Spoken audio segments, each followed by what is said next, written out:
सुनिए, अगर हमसे दुश्मनी मोड़ने आए तो हमको जान मारिएगा। आपसे कौन लड़ने सकेगा सर? कौन लड़ने आएगा? कोई भी बात को पतंगड़ बनाते हैं सर। पतंगड़ आप बनाए? कहाँ बोले? अभी डांस कर रहे थे आप ताला लगा के। आप हमसे बोल रहे हैं कि लड़ाई करने आप क्या आप डांस कर रहे थे अभी? ताला लगा के डांस कर रहे थे आप? आपसे बात हम तो अपना पोस्ट करके आए हैं। हम तो मान के आए कि आप लोग को खून देंगे इस बार सांसद का नहीं, विधायक का खून देंगे। बहुत खून पीने में आपको आनंद आता है। ग्रामीणों को हमने ही कहा कि अगर सही रास्ते से सीधी अंगुली से घी नहीं निकल रहा है तो अंगुली को टेढ़ा कीजिए, आप भी क्वार्टर में घुस जाइए। अपने प्रशासन आएगी, मीडिया मैनेजमेंट आएगी और जरूरत पड़ता हम भी आएंगे। हमको इन सब क्वार्टरों की कोई आवश्यकता नहीं है। तो दरअसल मामला ये है, तो सीसीएल अवैध क्वार्टर को खाली करे, या तो हम तमाम रैयतों को कहेंगे कि अगर सीसीएल गैर कानूनी है तो क्यों आप क्यों मतलब राजा हरिश्चंद्र बन के बैठे हैं? जितना सक्षम है, जो क्वार्टर दिख रहा है कब्जा कर लीजिए। हम सेल को भी कहेंगे, सेल में जो बोकारो के लोग हैं, जब वहाँ खटाल बसा है और कि कोई कुछ नहीं कर पा रहा है, तो सेल के जो विस्थापित 19 गांव के लोग हैं, 84 मौजाके के लोग हैं, पूरा गांव 10,000 5,000 लोग जाएं और जो जमीन खाली है वहाँ कब्जा करें। ये संवैधानिक नहीं, संवैधानिक आप क्यों? हम बिल्कुल संवैधानिक, लेकिन जब आप सीसीएल संवैधानिक बात नहीं कर रही है, डीसी संवैधानिक का हवाला नहीं कर पा रहे हैं, डीएसपी तमाम पदाधिकारी, तो संविधान का डर और संविधान का दायरा केवल आम व्यक्ति तक क्यों? नहीं, विधायक जो है संविधान को लेकर के लगातार आवाज उठा नहीं नहीं, संवैधानिक हम तभी है जब अगला संवैधानिक है। 2 बजे रात को भी हम इसलिए आए थे कि उसमें प्रशासन हमारे जो यहाँ रैयत हैं, ग्रामीण हैं, विस्थापित हैं, उनके साथ दुर्व्यवहार कर रही थी।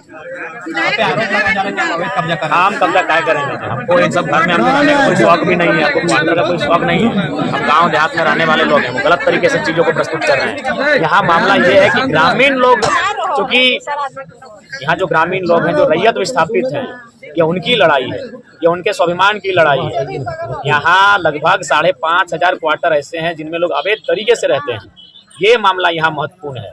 तो इसी को लेकर ग्रामीण लगातार आवाज उठा रहे हैं, लेकिन कोई इनकी आवाज को सुन नहीं रहा था। तो ग्रामीणों को हमने ही कहा कि अगर सही रास्ते से सीधी अंगुली से घी नहीं निकल रहा है तो अंगुली को टेढ़ा कीजिए, आप भी क्वार्टर में घुस जाइए। अपने प्रशासन आएगी, मीडिया मैनेजमेंट आएगी और जरूरत पड़ता हम भी आएंगे। हमको इन सब क्वार्टरों की कोई आवश्यकता नहीं है। तो दरअसल मामला ये है, 2 बजे रात को यहाँ क्वार्टर कब्जा करने छूट जाता है जी। दिन में 2 बजे रात को हम आए थे कि पुलिस प्रशासन यहाँ मनमानी कर रही थी। जो यहाँ लड़के थे, रैयत हैं, जो विस्थापित लोग हैं, उनके साथ बदसलूकी की जा रही थी। उसी घटना को सुनकर हम रात 2 बजे आए थे और फिर हम अपना क्षेत्र में चले गए। हम नावाडी में जनता दरबार लगाए, हम डुमरी में जनता दरबार लगाए। हमें फिर सूचना मिली कि फिर एसडीओ महोदय भी आके यहाँ मनमानी करने लगे हैं, तो फिर हम उठ के चले आए।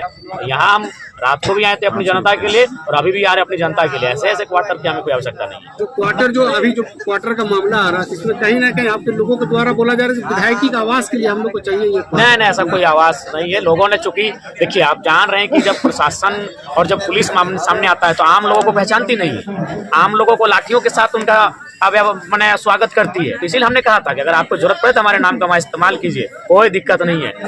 ऐसे ये माना जाए कि हम मामले को जनता तक पहुंचाने के लिए नहीं, इस मामले को हम बिल्कुल नेशनल मीडिया तक पहुंचाने के लिए किए थे। नेशनल मीडिया तक ये मामला गया है, ये मामला पूरे राज्य में, पूरे जिले तक गया है। इस मामले को हाईलाइट करना मेरा मकसद था। तो आपका ये जो पहल है, इससे क्या लगता है कि सीसीएल जो अवैध क्वार्टर का जो आप मांग कर रहे हैं, क्या वो खाली करवा? देखिए, हम स्पष्ट कहना चाहिए, या तो सीसीएल अवैध क्वार्टर को खाली करे, या तो हम तमाम रैयतों को कहेंगे कि अगर सीसीएल गैर कानूनी है तो क्यों आप क्यों मतलब राजा हरिश्चंद्र बन के बैठे हैं? जितना सक्षम है, जो क्वार्टर दिख रहा है कब्जा कर लीजिए।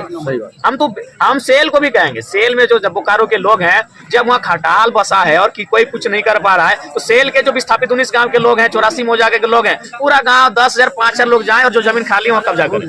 ये संवैधानिक नहीं, संवैधानिक आप क्यों? हम बिल्कुल संवैधानिक, लेकिन जब आप सीसीएल संवैधानिक बात नहीं कर रही है, डीसी संवैधानिक का हवाला नहीं कर पा रहे हैं, डीएसपी तमाम पदाधिकारी, तो ये संविधान का डर और संविधान का दायरा केवल आम व्यक्ति तक क्यों? नहीं, विधायक जो है संविधान को लेकर के लगातार आवाज उठा नहीं नहीं, संवैधानिक हम तभी है जब अगला संवैधानिक है। हम बिल्कुल हम संवैधानिक है, अगला संवैधानिक है, हम भी संवैधानिक है। अगर अगला संवैधानिक नहीं हो पाएगा तो हमें लगता है कभी कभी हमें भी माने घी को निकालने के लिए अंगुली को टेढ़ी करने की आवश्यकता है।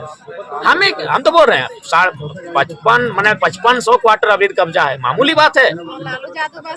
और ये क्या मामला है कि मान के चलिए कुछ लोग जो बड़े नेता कहिए, बड़े माफिया टाइप के लोग गए, वे लोग 7-8 क्वार्टर ले लिए हैं और 1 लाख 2 लाख में बेच रहे हैं उन क्वार्टरों को।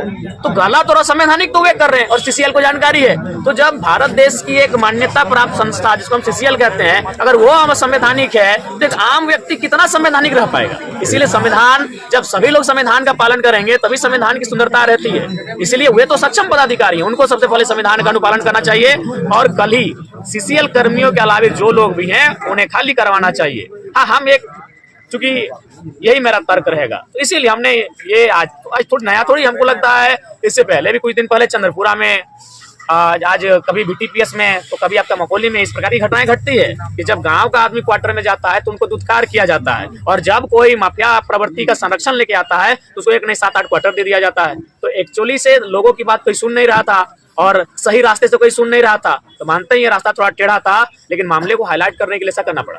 और मामले को देखते हुए ऐसा लग रहा था लगभग 4 से 5 थाना को पुलिस आई थी। तो नहीं, ये सबसे बड़ा दुर्भाग्यपूर्ण है कि आप सोच सकते हैं कि ग्रामीणों के पक्ष की तरफ से एक विधायक बैठा है और फिर भी उनका व्यवहार कैसा है, तो आम व्यक्ति के साथ क्या व्यवहार होता होगा।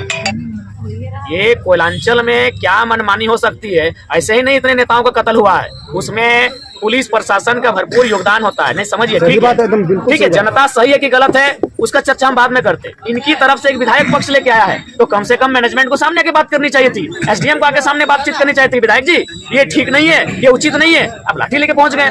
कुछ लोग बोल रहे थे महिलाओं पे लाठीचार्ज हुआ है, इनकी चुड़ियां तोड़ी गई है, इनके हाथों में चोटें लगी है। माहौल बन गया था यहाँ पे। बिल्कुल, ये बहुत ही दुर्भाग्यपूर्ण है। तो वही तो हम बताना चाहते हैं कि वही हम बताना चाहते हैं, वही हम बात अपना रखना चाहते हैं कि एक विधायक ग्रामीण और रैयतों के पक्ष के आया है, पक्ष की तरफ से आया है, तो इनके साथ ये दुर्व्यवहार है। तो आम व्यक्ति का क्या हाल होगा। अभी आपका अगला कदम क्या होगा? हमारा अगला कदम यही होगा, अब हम लोग कानूनी प्रक्रियाओं से और इस प्रकार के दोनों, हमारा एक टीम कागजी कलम और कोर्ट के सहारे इस मामले को लिखित रूप से लेके जाएगा और एक टीम हमारा इसी प्रकार आंदोलनों के माध्यम से जो गलत तरीके से जो चीजें चल रही है उनके खिलाफ अपनी आवाज को बुलंद करेगा।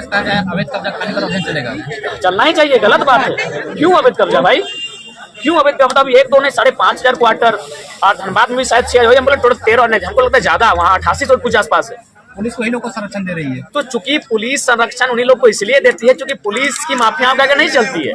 और कोयलांचल में जो है, जो दबंग प्रवृत्ति के लोग हैं, माफिया प्रवृत्ति के लोग हैं, उनके हाथों में कोयलांचल है, इसीलिए आम व्यक्ति सताए जा रहे हैं ना। तो अगर आज आम व्यक्ति की आवाज को उठाने के लिए आज ये 70 वर्षों से सही रास्ता चयन कर रहे हैं, आज ये 1986 से, कोई 1985 से सही रास्ता का चयन कर रहा है। बताइए, हम तो धनबाद, ये धनबाद का भी 58,000, हम तो मिस्टेक एक हो तो वर्डे मिस्टेक कर दी, हम 5,000 बोले थे। 58,000 आवासों पे अवैध कब्जा है। 58,000 समझ रहे हैं, वहाँ 58,000, ये तो 5,000 मामूली, यानी 60,000 आवास। अगर सत्र चलती है इस बार फरवरी में तो बिल्कुल इस मामले को हम उठाएंगे।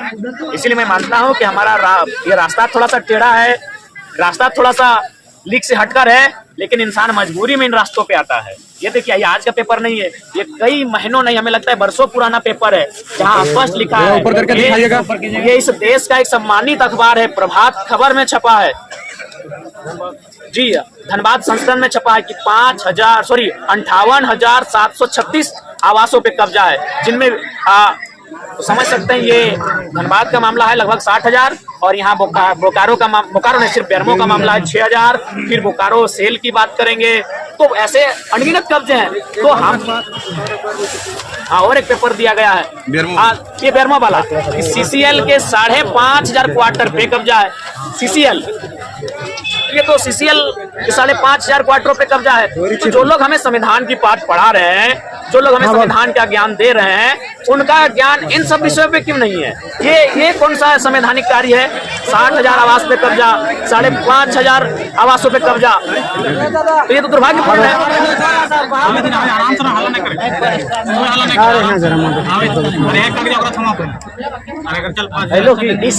इसीलिए मेरा मानना है कि यहाँ बेरमो में में, धनबाद में, बोकारो में असंवैधानिक कार्य, बल्कि पुलिस प्रशासन के संरक्षण में असंवैधानिक कार्य हो रहा है। अगर कोई संविधान को ताड़-ताड़ कर रहा है तो संवैधानिक लोग कर रहे हैं। बीएसएल का क्वार्टर सबसे ज्यादा कब्जा में जी बगल में आपको भी सुबह देता है कि 55 क्वार्टर यहाँ अवैध है, सुबह देता है। लिख के भी दीजिए, अभी लिख के दीजिए, अभी लिख के दीजिए, अभी लिखिए।